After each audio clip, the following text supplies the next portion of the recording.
Hello ma'am, I'm Fiona Medina and I will be your student nurse for today. May I know your full name and your birthday po? Okay, check ko lang po yung list niyo for verification. So for today ma'am, I will help or assess you to move from chair to bed and vice versa po. First, we will be doing the chair to bed. Is that okay with you ma'am?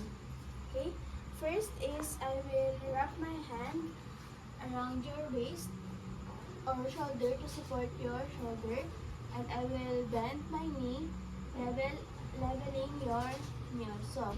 Then, can you stand up, ma'am? Slowly. 1, 2, 3. Okay. We will wait 30 seconds. Do you feel any dizziness? No? Then, slowly face me. Well, okay.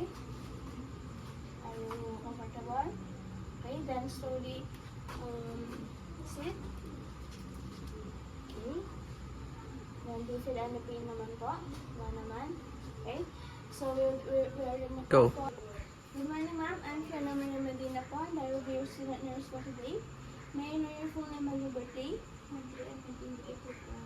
Okay, check ko lang po yung list niyo for verification. Okay, for today's assessment, ma'am, I will be helping you or transferring you from bed to chair. Is that okay with you?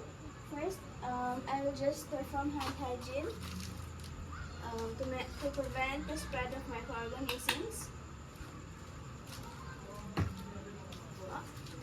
Then I will first check your ability to move. Can you push your hand the other side?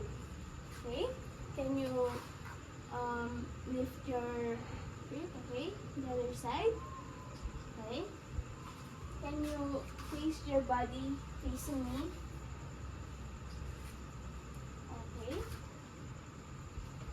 Yan. Pasok ako po dito, ma'am. Okay.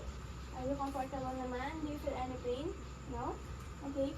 I will put my hand under your shoulder and assist your knee. Okay. Can you sit up slowly and gently? Okay. And then you will wait 30 seconds. If you feel dizziness, do you feel any dizziness po? Wala naman.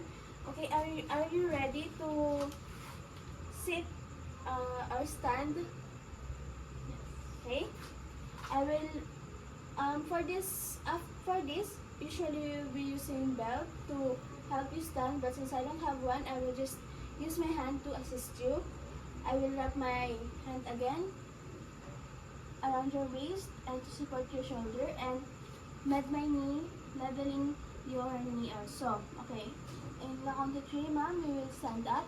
Okay. 1, 2, 3. Okay. Do you feel any dizziness naman? Wala naman po. Okay, so slowly. Okay, slowly. Then, sit. Okay. Do you feel any pain, ma'am?